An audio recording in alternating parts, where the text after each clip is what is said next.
Hello, I'm Jacqueline Holstead, and you are listening to On Point Conversations.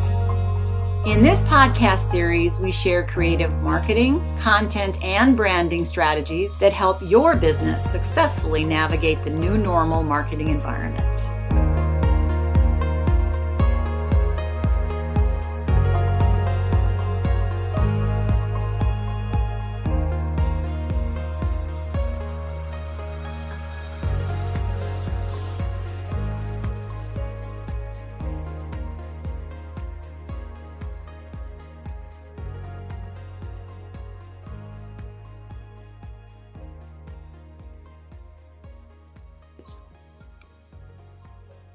One of the things that I've been working on and talking about and coming up with and trying to work together on is how do we keep employees? Because it's very expensive to recruit, to hire, to put in a company, have that employee get up to speed and be productive and things to work smoothly.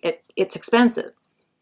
So rather than having people quit periodically and then starting all over again, we want to retain those people. So retention is really the ability to keep our employees satisfied and choose to stay with your organization. Now that actually took a devastating blow during the COVID-19 pandemic.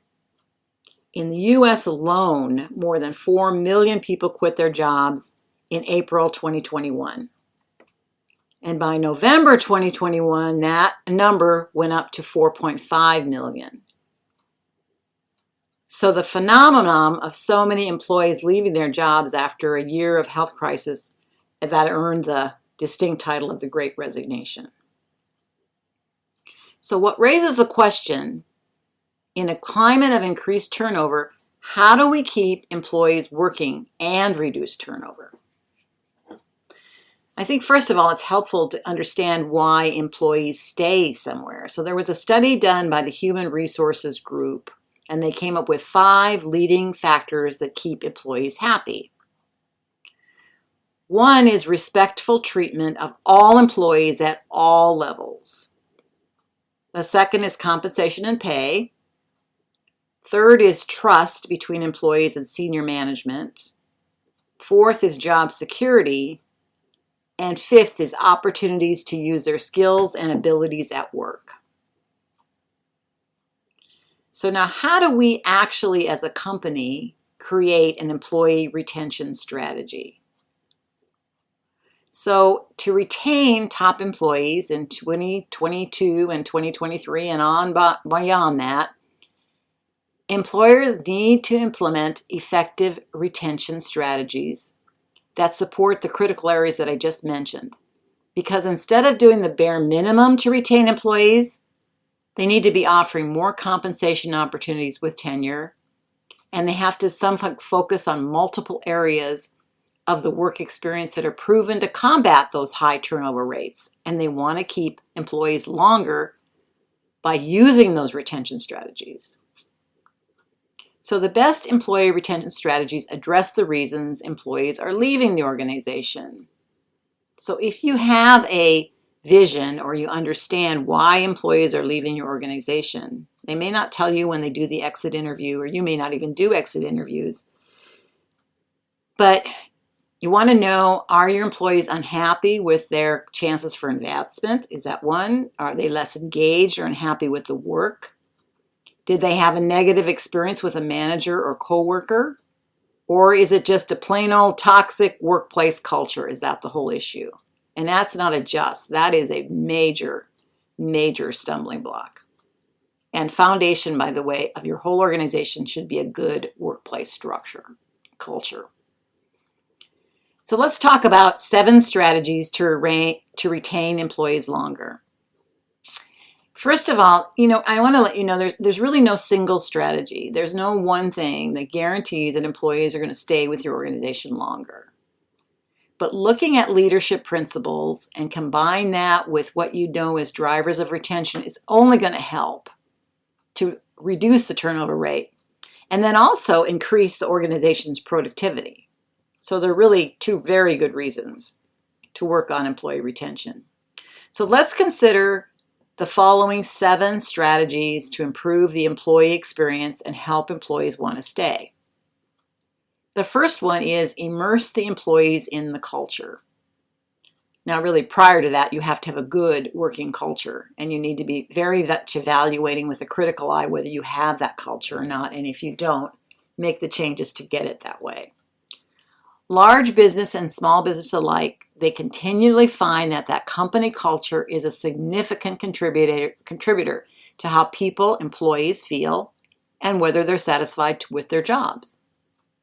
So when it comes to attracting and retaining talent, I'm going to talk about the Glassdoor study of over 650,000 participants.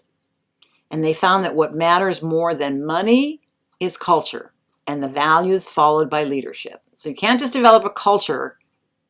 You have to have a culture and values, and they have to be followed by all your leadership. So building an organization culture where employees can thrive and can do more to help employees want to stay than almost any other factor. Let me repeat that. Building an organization culture where employees can thrive can do more to help your employees want to stay than almost any other factor.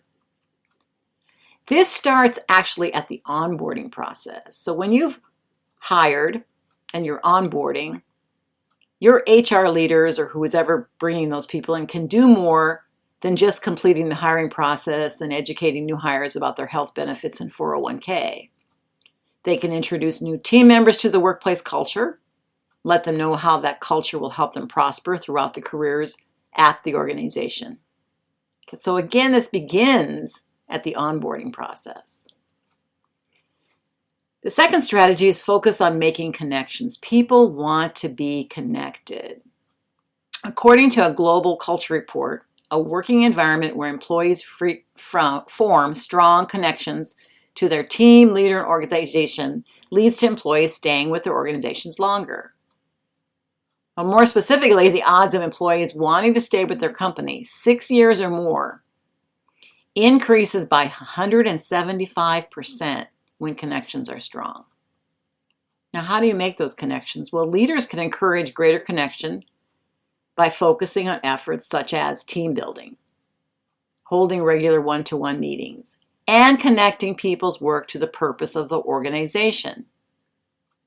They also need to check in frequently with employees and trigger meaningful conversations.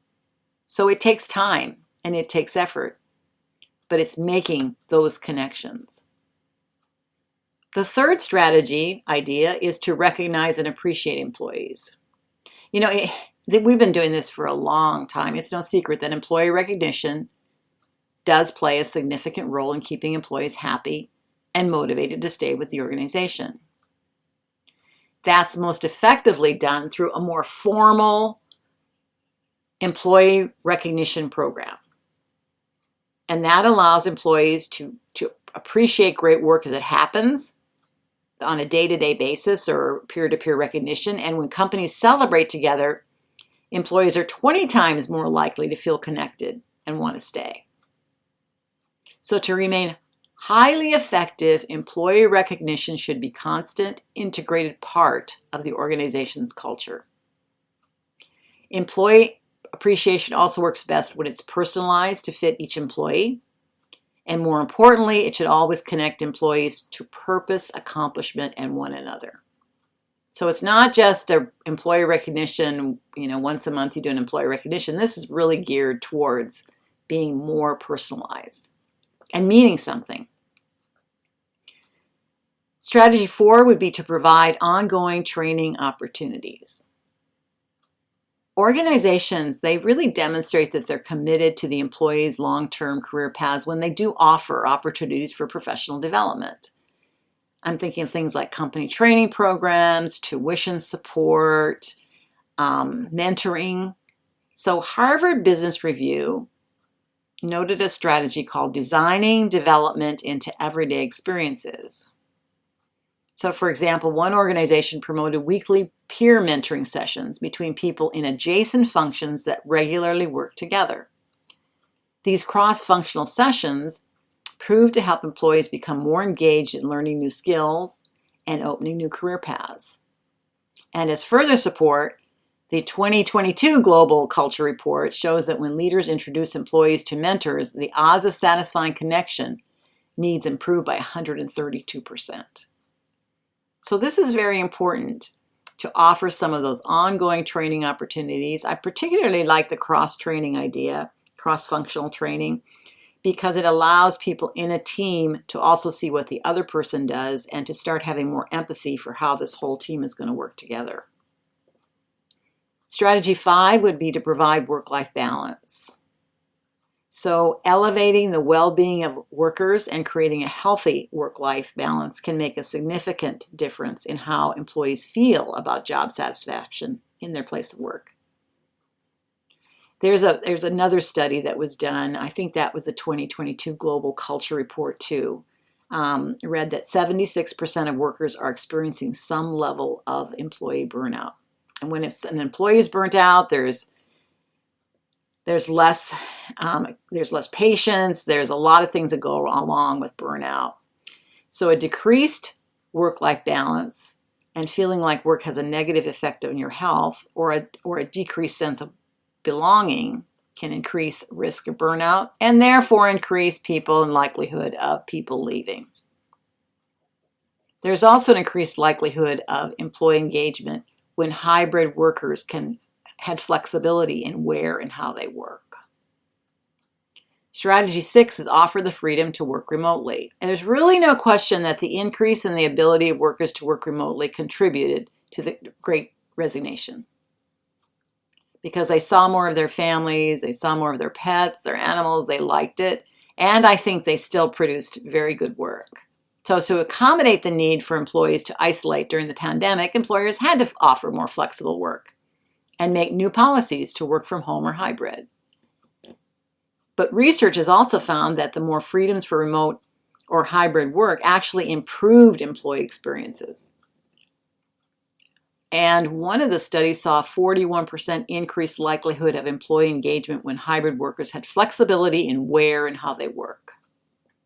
So something you might want to think about, because we're now talking a lot about hybrid work, is a good practice for improving that employee experience for hybrid work is to reserve the remote time for getting work done after collaborating and solving problems in the office. So as your team gets together, they're collaborating, they're solving problems, they're putting action items into place, and each person has their action item and they know exactly what they're going to work on, and they can then work remotely on that particular aspect.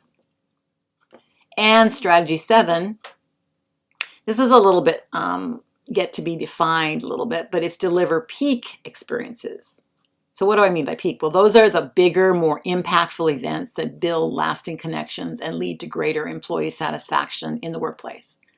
So modern leaders who act as mentors, they advocate for employee development, and they connect employees to meaningful opportunities. They help those employees find a greater sense of purpose, accomplishment, and connection to each other.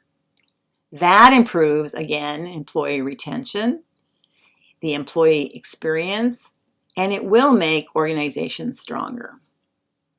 Now, an example of a peak experience might be leading out a big project. It might be receiving a company-wide recognition for making a significant contribution. Or it might be a chance to exercise an employee's unique skills in a new way.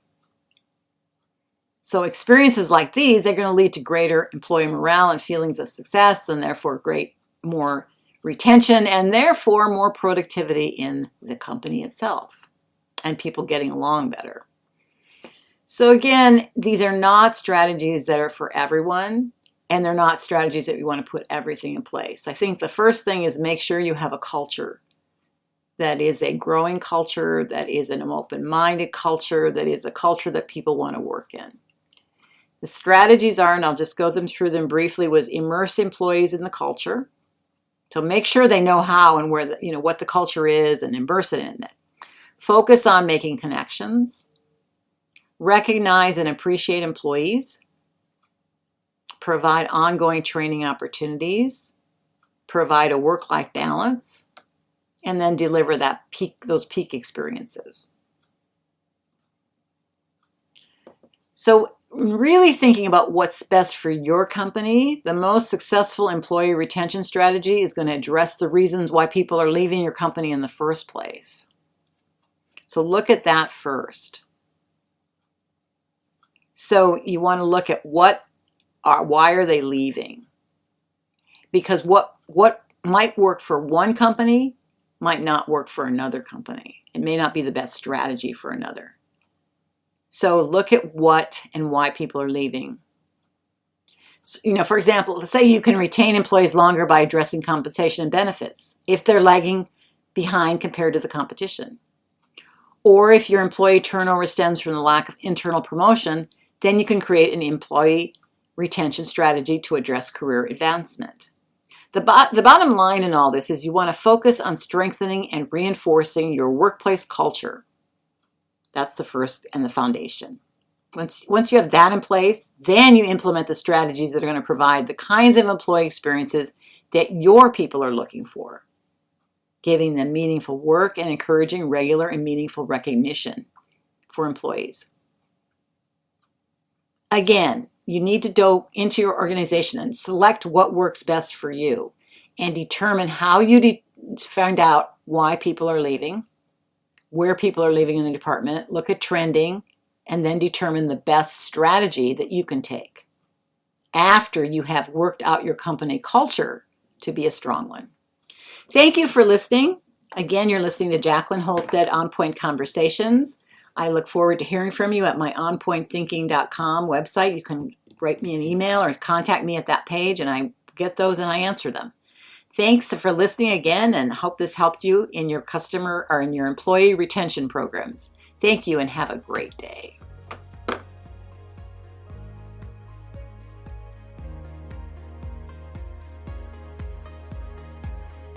Thank you for listening, and I invite you to join me next week as we talk more about specific actions you can take to reach your own business goals. You can find my library of other inspiring podcasts like this one at onpointthinking.com. Again, thank you for listening. This is Jacqueline Holstead at On Point Conversations.